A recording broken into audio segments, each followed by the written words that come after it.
Hors du commun est un balado qui s'intéresse au monde unique, mais trop souvent méconnu, des organismes communautaires. Je rencontre ces professionnels qui, trop souvent, travaillent dans l'ombre. C'est donc leur univers, mais surtout leur passion, que je vous invite à découvrir. Eh bien, bienvenue Lise Loranger, qui est directrice de l'AQDR Deschenaux. Bienvenue. Merci. C'est pas ta première fois ici au vieux presbytère de Batiscan. La deuxième fois. La deuxième fois? Oui. Tu sais que on est très chanceux parce que c'est un partenariat avec le vieux presbytère. Ils nous prêtent leurs locaux gratuitement. Il y a des beaux locaux à Portsmouth. On est vraiment très chanceux d'évaluer là-dedans. Oui. On les remercie. Tout à fait. Eh bien, Lise, j'aimerais ça que tu nous parles un peu plus de l'AQDR Deschenaux. Oui. En fait, l'AQDR, c'est l'Association québécoise de défense de droits des personnes retraitées et pré-retraitées. Alors, on dit les 50 ans et plus, à peu près, là. Okay. On a pour mission de faire la promotion puis la défense des droits. Les droits, tous les droits. Les droits, tout ce qui touche le quotidien des personnes. Que ce soit les droits sociaux, les droits culturels, les droits, peu importe. On n'a pas une mission pointue de défense de droits. C'est vraiment largement. Puis le but, c'est d'améliorer leur qualité de vie. Ça, c'est important aussi, là, parce que on fait de la défense de droits. Oui, on défend les droits, on fait de la promotion, mais ce qu'on veut, c'est que les gens se prennent en charge, que les gens aient ce qu'on appelle une meilleure capacité d'agir. Alors, pour ça, il y a différentes choses qu'on met en place. OK. Bien, comme quoi? Comme quel genre d'activité l'AQDR Deschenaux propose? Je pense que la base, là, pour bien connaître ses droits, ça passe par l'information. Alors, on a besoin d'informer les gens sur ce qui se passe au niveau social, au niveau peu importe. Et pour ça, nous, on a... puis ça, c'est vraiment... On est très fiers de ça parce que je pense qu'on est assez unique. On a un bulletin de liaison qu'on envoie à tous nos membres, sauf qu'on l'envoie 10 fois par année. Hey, quand même, c'est beaucoup. Un document de 24 à 28 pages qu'on fait à chaque mois. Il y a juste le mois de janvier qu'il n'y en a pas, parce que sinon, il faudrait le faire entre le 25 décembre et le 1er janvier, puis ça nous tente comme pas. Puis au mois d'août, parce que la directrice est en vacances. Mais sinon, pendant 10 mois... tous nos membres reçoivent, soit par la poste ou par courriel, le bulletin qu'on appelle le bulletin en action. Et là, on couvre tout. On couvre toutes les activités qui s'en viennent. On couvre tous les dossiers qu'on traite à l'AQDR, les projets. Puis, il y a aussi beaucoup d'informations au niveau de la santé, au niveau de la vitalité intellectuelle, en tout cas. Il y a plein de sujets. Puis ça, c'est une équipe de bénévoles qui nous enligne sur les sujets puis les articles. Et puis, c'est mon collègue Philippe, notre agent de communication, là, qui a pris ma relève depuis un mois ou deux. Puis c'est lui qui maintenant fait le bulletin, là, qui le met en page et tout ça. Mais ça, ce bulletin-là, c'est une mine d'informations pour tous nos membres. Wow. Fait que ça, c'est déjà en partant un gros bloc. C'est vraiment un pilier là, pour les membres là, de savoir ce qui se passe à l'AQDR. Là. Si ils lisent leur bulletin, là, ils savent tout ce qui se passe à l'AQDR. Il n'y a pas de secret, tout est là. Puis aussi, ce bulletin-là, il leur donne de la place. On a des chroniques place aux membres, où la parole est aux membres. Et ça, s'ils ont des choses, ils peuvent nous appeler. Ils ont des questions, nous, on le met dans le bulletin. Tu sais, mettons, on a une personne qui nous a téléphoné pour une situation X, Y, Z. On cherche l'information pour elle, on lui donne l'information, puis on lui dit, écoutez, ce que vous nous demandez, il y a sûrement d'autres personnes qui se posent la même question puis qui auraient besoin des renseignements. Fait que ce qu'on fait, c'est qu'on met ça dans notre bulletin. Fait que ça informe tout le monde. Parce que l'AQDR, on a une mission collective de défense de droits. Fait que on peut pas faire vraiment de l'accompagnement individuel, là, je te dirais, de façon très prolongée ou très poussée. Mais ce qu'on fait, par exemple, c'est que quand il y a un sujet, puis qu'on va chercher les informations pour la personne, on s'en sert pour la transmettre à tout le monde. Alors, c'est notre façon aussi de le faire de façon collective, cette défense de droit-là. Mais ça, c'est vraiment quelque chose de très important, notre bulletin. Puis, on a plein de rencontres, des cafés-rencontres, des déjeuners-conférences, des dîners-conférences, où là, on invite des personnes ressources. Des personnes ressources qui viennent jaser. Ça peut être des notaires, ça peut être... on a reçu le centre d'accompagnement aux plaintes, on peut recevoir des gens du CIUS, ou peu importe, là, tous les sujets sont là. Alors là, nos membres sont invités à venir assister à ces rencontres-là, poser leurs questions, rencontrer des personnes, parfois être capable de tu sais, quand tu vis une situation, tu es capable de rencontrer une personne ressource, ça donne plus d'informations de façon personnelle. Fait que ça, c'est aussi très important. Puis, bien sûr, on a nos projets. Mais ça... Donc, via l'éducation populaire, on dirait, c'est vraiment la défense collective des droits qui est mise de l'avant à ce moment-là. Oui, il y a les différents projets. Est-ce que tu veux m'en glisser un mot? Bien, nos projets, là, je te dirais, c'est une façon d'aller plus loin. OK. Je te donne un exemple. On a eu, il y a plusieurs années, quand la MRC a mis en place sa première politique familiale. C'était très bien, mais une politique familiale. Sauf qu'on a entendu de la grogne de nos membres, des personnes qu'on côtoie. Là, nos administrateurs sont arrivés dans une rencontre de CA, puis on dit « Hey, moi, j'ai entendu ça, parce que les gens disaient, tu sais, de façon un peu sarcastique, on sait bien. Nous autres, les grands-parents, on n'est pas dans la famille. Fait qu'on ne fait pas partie de la politique familiale. Parce que à nulle part dans cette politique-là, ils mentionnaient le rôle des grands-parents, mais c'était peut-être pas nécessaire, puis c'était peut-être pas ça le but. Mais on a senti de la grogne, chez Oui. Fait que, comme organisme de défense de droit, c'est un peu notre devoir de rapporter, de représenter nos membres, puis de dire à la MRC, écoutez, avez-vous pensé que peut-être de mentionner les aînés dans la politique, tout ça? Mais, fait que là, c'est le côté, je dirais, défense de droit. Notre représentation, on l'a faite. Mais là, on se dit, il faut aller plus loin.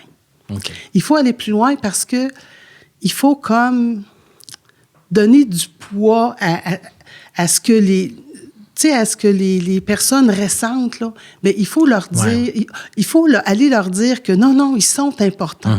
Ces personnes-là sont importantes dans la famille, sont importantes pour leurs enfants, pour leurs petits-enfants. Alors, on a mis en place un projet intergénérationnel. Et là, la chargée de projet a fait le tour des classes primaires, secondaires, pour demander aux élèves, aux jeunes, d'écrire ou de dessiner le lien qu'ils avaient avec leurs grands-parents. Wow! Et ça l'a donné, écoute, quelque chose de vraiment extraordinaire. On a tout ramassé ça, la chargée de projet a tout mis ça dans un beau cahier qu'on a relié. On a fait une fête des grands-parents. Et là, les grands-parents venaient avec leurs petits-enfants.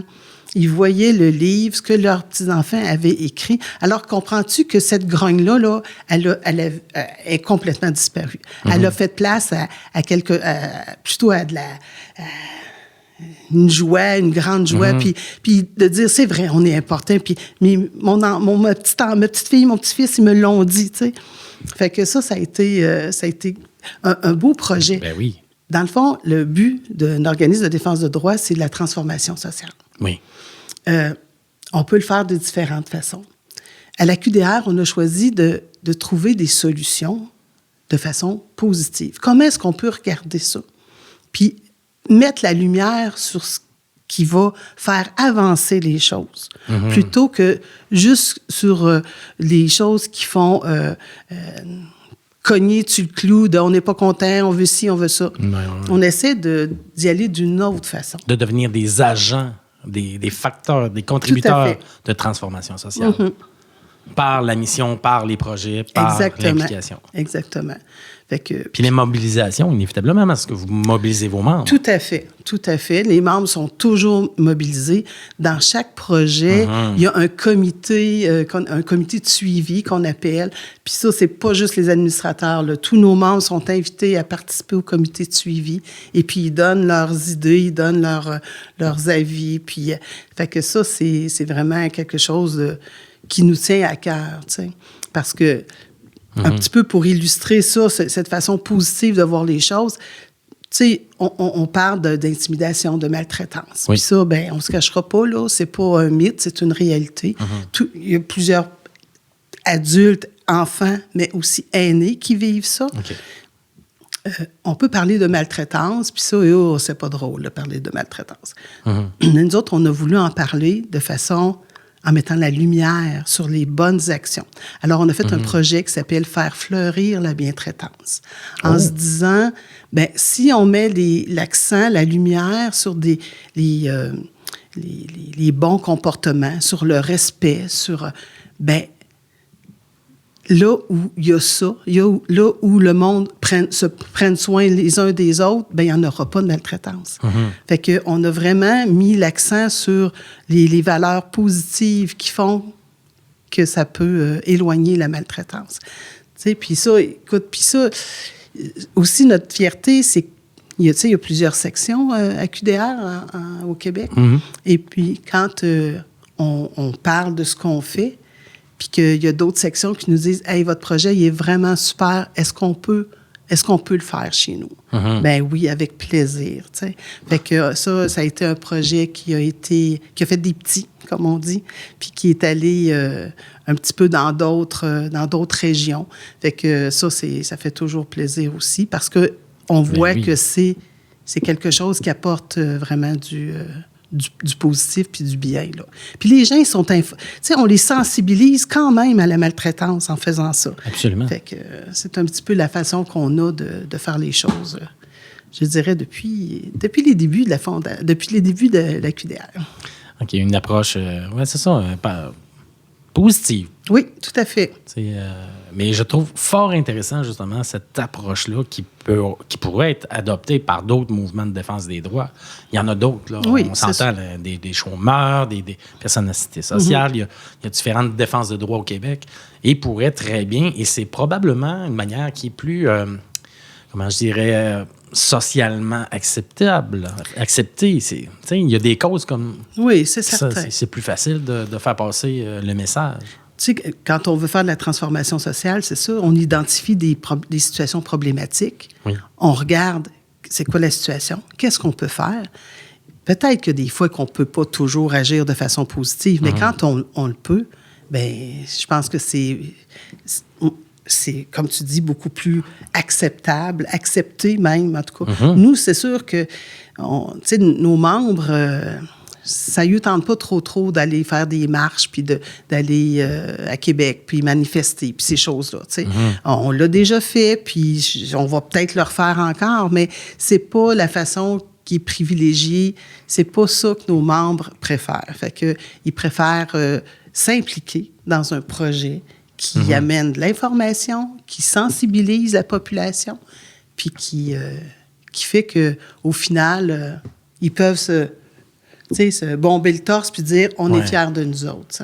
Okay. Souvent, plutôt qu'être en réaction à une problématique, d'y aller en amont, puis de prévenir, puis d'amener des solutions pour être plus porteur de solutions et je dirais, de changement. Comme on disait, facteur de changement social, transformation. Oui, c'est ce qu'on essaie de faire, en tout cas. Bien, à travers tout ça, il y a des beaux professionnels du communautaire et dans le communautaire qui œuvrent. Tu parlais de ton collègue Philippe. Oui. Lui, c'est un... agent de communication. OK, donc un expert en communication. Oui. Et toi, je pense que tu as un parcours un peu plus atypique. Très atypique. Est-ce que tu veux nous parler un petit peu de ton parcours? Parce que ça peut inspirer d'autres personnes. Ah, ben, je pense que je suis trop... je ne sais pas si ça peut encore se faire comme ça aujourd'hui, là. Qui sait? Ah, qui sait? Moi, j'ai été 19 ans maman à la maison parce que j'ai eu 4 enfants. Puis j'ai voulu, puis c'était mon choix, puis c'était un choix de couple que je demeure à la maison. Alors, mais je me suis toujours impliquée, tu sais, je me suis toujours... alors, même en étant à la maison, j'étais impliquée au Centre d'action bénévole, je faisais du bénévolat et tout ça. Puis, à un moment donné, là, il est temps que je retourne sur le marché du travail. Et moi, j'ai un DEC en secrétariat. Je me disais, bon, est-ce que je retourne... chercher une formation quelconque, tout ça. Et la personne qui était en poste au Centre d'action bénévole me dit, écoute, moi, je travaille pour la QDR des Chenaux, puis on cherche une chargée de projet, 2 jours semaine. Fait que ça tente-tu? Je suis pas capable de faire ça, voyons donc. Elle dit, Lise, elle dit, je te connais, puis elle dit, je sais que tu vas être capable. Ben, je dis, écoute, ça me tente d'essayer. On n'a rien à perdre, 2 jours semaine. Petit retour au travail tranquille. Alors, c'est comme ça que ça a commencé. OK. C'est comme ça que ça a commencé il y a 21 ans. Wow. Fait que j'ai été 3 ans comme chargée de projet. Et à un moment donné, la coordonnatrice qui était là a quitté pour un autre emploi.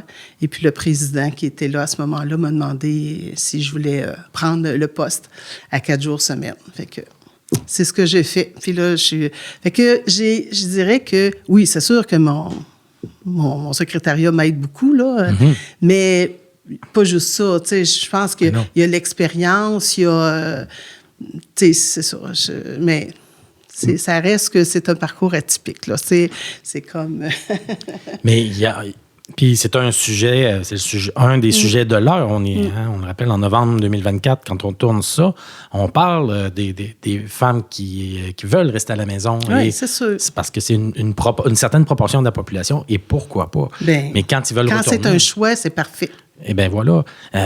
Et de devoir retourner à l'école de manière plus ou moins prolongée, c'est peut-être pas toujours ce qui est le plus facile, plus aisé quand on a une famille.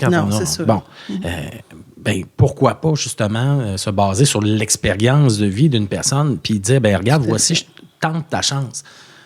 Surtout dans des organismes comme ceux-là, où est-ce que c'est de la réflexion, c'est de l'analyse sociale. D'être à l'écoute des gens aussi, il n'y a pas de vie en danger, là. Non, exactement. C'est bien certain. Puis, moi, je pense que les capacités personnelles d'une personne sont appelées à se développer.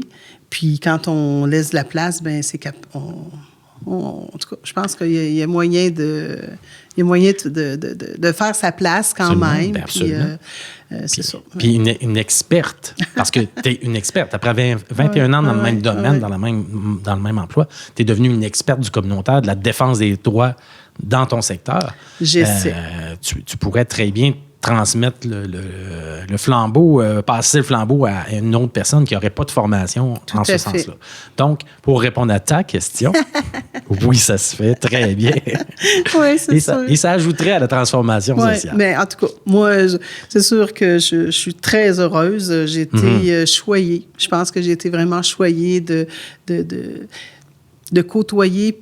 Puis, écoute, moi, je te dis... Quand je suis arrivée à la QDR, il y a 21 ans, ils fêtaient leur 20e anniversaire. Et je me souviens très bien d'être entrée dans la salle municipale, parce que c'était la fête, il y avait plein de monde, et d'entendre l'organisateur communautaire qui a soutenu puis qui a accompagné la QDR pendant ses premières années, parler de tout ce que la QDR avait fait depuis 20 ans, du parcours de la QDR. Ouais. Et moi, je l'écoutais, là, et j'avais la bouche fendue. Ça se peut pas. Tout ça, la QDR a fait tout ça depuis 20 ans. J'étais émerveillée. Wow. Fait que ça, je m'en souviens tellement de l'avoir entendu puis d'avoir dit, hey, c'est donc un organisme extraordinaire. Puis 21 ans plus tard, je dis encore la même chose. Wow. Je te dirais, là, pour se préparer à l'entrevue qu'on fait aujourd'hui, tu sais, j'ai un peu retourné voir qu'est-ce qu'on avait fait, tu sais, me rafraîchir un peu la mémoire. Puis, je lisais des rapports finaux de projet, puis je me disais, waouh, on était donc bien hot, tu sais. Tu sais, il y a des choses, je m'en souviens du projet, mais il y a des choses que je me souvenais plus, puis j'étais là, c'était donc bien extraordinaire, ce projet-là. Mais c'est ça, c'est vraiment...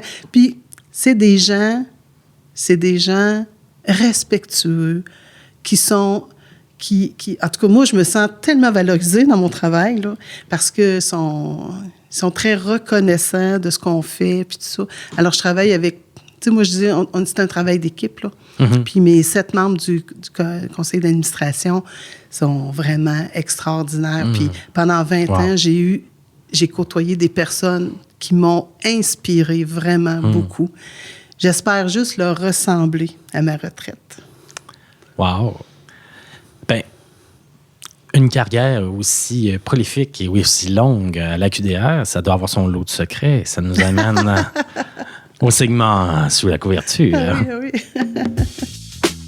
Un secret de la QDR, ou en tout cas une chose que les gens connaissent peut-être moins, c'est que la QDR des Chenaux parraine la Fondation Juliette M. Dupois. Quand on a des activités, on fait des tirages de moitié-moitié et l'argent va tout à fait à la Fondation.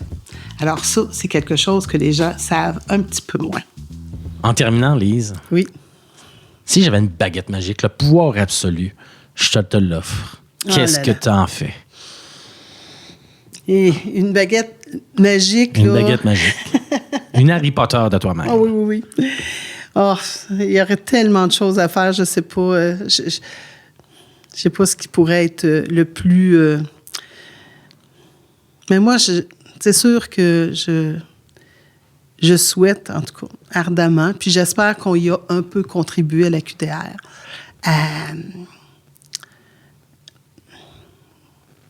à sensibiliser les gens au fait que les personnes aînées, c'est des personnes essentielles dans nos milieux. S'ils pouvaient ne plus avoir d'âgisme, s'ils pouvaient ne plus...